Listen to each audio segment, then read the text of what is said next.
அப்பா என் மனசுல இருந்த பாரமே போச்சுடா, யார்ட்டாச்சும் சொல்ல அவளை சொல்லி நிறுத்த சொல்லுங்கடா அப்படின்ற மாதிரி டெய்லி நைட்டு லைவ்ல வச்சு கழுத்த இருப்பாங்க சுபிக்ஷா.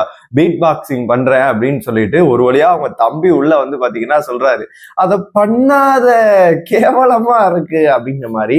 ஆனா நான் எதிர்பார்த்தது என்ன அப்படின்னா, விக்ரம் கேமை தூக்கி சாப்பிடுறான், அதனால வந்து கொஞ்சம் ஜாக்கிரதையா இரு, உன்னை மேனிப்புலேட் பண்றான் அப்படின்ற விஷயத்த அவங்க சொல்லுவாங்கன்னு சொல்லிட்டு எதிர்பார்த்தேன். ஆனா அதுக்கு பதிலாக வேற ஒருத்தவங்க நீ ஜாக்கிரதையா இருக்கணும் அப்படின்ற விஷயத்தையுமே சொல்லியிருந்தாங்க. நீ சிங்க பெண்ணாவே இல்ல அப்படின்னு சொல்லிட்டு அவங்க அப்பா வந்து போட்டு உடைக்கிறாரு.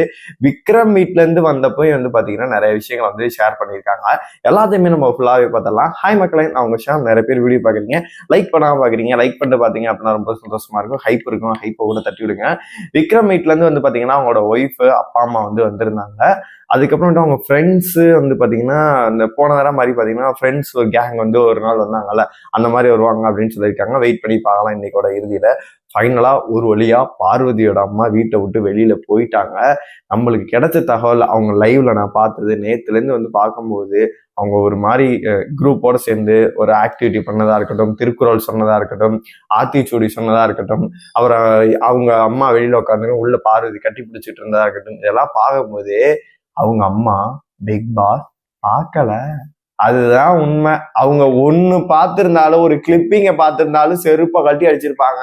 அவங்க அம்மா ஒண்ணுமே பார்க்கல. எனக்கும் கமருதீனுக்கும் ஒண்ணு போச்சேம்மா அப்படின்னு சொல்லிட்டு அவங்க கேக்குறாங்க. அது ஒண்ணும் இல்லம்மா, அதாவது இப்ப என்ன சொல்றது அப்படின்ற மாதிரி போச்சு. அதனால நம்ம சொல்றதுக்கு ஒன்றும் இல்லை. இதனால ஓவரா ஹைப் வச்சு நம்ம எதிர்பார்க்கவே கூடாது. அதுக்கப்புறமேட்டு இன்னைக்கு காலில் வந்து பாத்தீங்கன்னா விக்ரமோட ஃபேமிலி வந்து வந்திருந்தாங்க. பார்வதிட்ட வந்து பாத்தீங்கன்னா இவன் என்ன சொன்னாலும் கேட்கவே மாட்டாமா அப்படின்ற மாதிரி பார்வதி சொன்னாங்க. பார்வதி, அவன்கிட்ட நீ ஆர்கியூ பண்ணல, நீ வேலையை செஞ்சுட்டு போயிரு பார்வதி அப்படின்னு சொல்லிட்டு அவங்க அம்மா சொன்னாங்க. அதுக்கப்புறமேட்டு இந்த மாதிரி இவனுக்கு ஒரு தங்கச்சி இருந்திருந்தா அப்படின்னா இன்னும் வாழ்க்கையில முன்னேறி இருப்பான் அப்படின்ற மாதிரி சொன்னாங்க. நீ எமோஷனலா அவனை டவுன் பண்ண பாக்குறாங்க, டவுன் ஆகாத அப்படின்ற மாதிரி ஒரு விஷயங்களையுமே விக்ரம்கிட்ட ஷேர் பண்ணியிருந்தாங்க. அப்புறமேட்டு சுபிக்ஷாவோட வீட்டுல இருந்து அவங்களோட அப்பா அம்மா, அப்புறமேட்டு பாத்தீங்கன்னா தம்பின்னு நினைக்கிறேன், அவங்க வந்திருந்தாங்க. வந்துட்டு பீட் பாக்ஸிங் பண்ணாத, நல்லா இல்ல, நிறுத்தி தொலை முதல்ல அப்படின்னு சொல்லிட்டு. ஏன்னா உண்மையிலே நான் வந்து ரிவ்யூ பண்ணுவோம் அப்படின்னு நம்ம ரிவ்யூவர்ஸ் எல்லாமே நைட்டு உட்காந்து லைவ் பார்ப்போம். நிறைய பேர் லைவ் பார்ப்பீங்க. நைட்டு பார்க்கும்போது இது பைத்தியம் மாதிரி ஏதோ நான் பண்ணதே எவ்வளவு காண்டா இருக்கு, இது நைட் உட்காந்து இந்த ஏதோ பண்ணிக்கிட்டே இருக்கும். ஏதாச்சும் சொல்லி நிறுத்த சொல்லுங்கடா அதை முதல்ல அப்படின்ற மாதிரிதான் இருக்கும். ஒரு வழியா வந்து ஆமா ஆட்டமே முடிய போது. ஃபைனல்ல வந்து இதுக்கப்புறம் நிறுத்துறா என்ன, இதுக்கு மேல வயசுக்கு வந்தா என்ன, வராட்டி என்ன அப்படின்ற மாதிரிதான் இருக்கு. அதனால வந்து பாத்தீங்கன்னா அதை சொல்லியிருந்தாரு. அதுக்கப்புறமேட்டு சாண்ட்ராவையும் பார்வதி நம்பாத, ஒரு பிரச்சனை நடக்கும் போது பார்வதி ஒண்ணு எதிர்த்து கேட்கும், நீ ஏன் அமைதியா இருக்க, பயந்த மாதிரி இருக்க, எதிர்த்து கேள்வி கேளு. அவங்க எப்படி பிரச்சனை பண்ணி எல்லாம் பண்றாங்களோ எதுக்கு நீ அமைதியா இருக்க, கேள்வி கேட்க பாரு.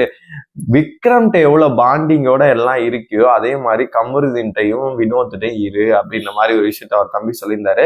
இதே அவங்க அப்பா வந்து பாத்தீங்கன்னா, நீ சிங்கப்பெண் மாதிரியே இல்ல, நீ ஒரு கடலோடி மாதிரியே இல்ல, ஏன் இவ்வளவு பயந்து போயிருக்க, எதிர்த்து கேள்வி கேளு அப்படின்ற ஒரு விஷயத்தையும் சொன்னாரு. நான் இதெல்லாம் எனக்கு ஓகேவா இருந்துச்சு. ஆனா ஒரு விஷயத்த மட்டும் அவங்க வந்து அவங்களுக்கு தெரியலன்னு சொல்லிட்டு தெரியவே இல்லை, இல்ல எப்படி சொல்றேன்னு சொல்லிட்டு விட்டுட்டாங்கன்னு சொல்லிட்டு தெரியவே இல்லை. நிறைய இடத்துல விக்ரம் வந்து சுபிக்ஷாவோட கேம் வந்து பாத்தீங்கன்னா தங்கச்சின்ற பாண்ட்ல வந்து ஸ்பாயில் பண்ணிருப்பாரு.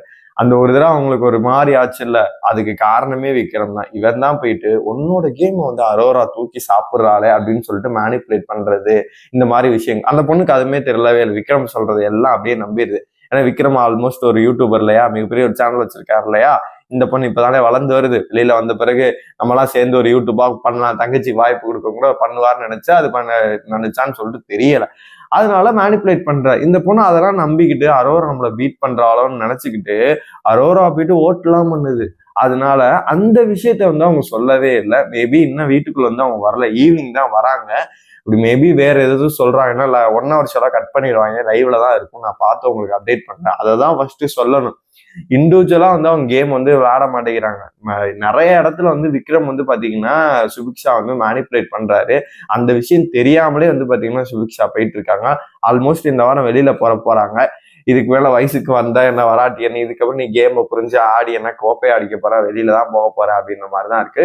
உங்களை பொறுத்த வரைக்கும் இந்த ஃப்ரீ ஸ்டார்ஸ் ஆல்மோஸ்ட் முடிஞ்சிருச்சு. நல்லா இருந்துச்சா இல்லையா? உங்களோட கருத்துக்கள் எல்லாத்தையுமே மறக்காம கமெண்ட் பாக்ஸ்ல சொல்லுங்க.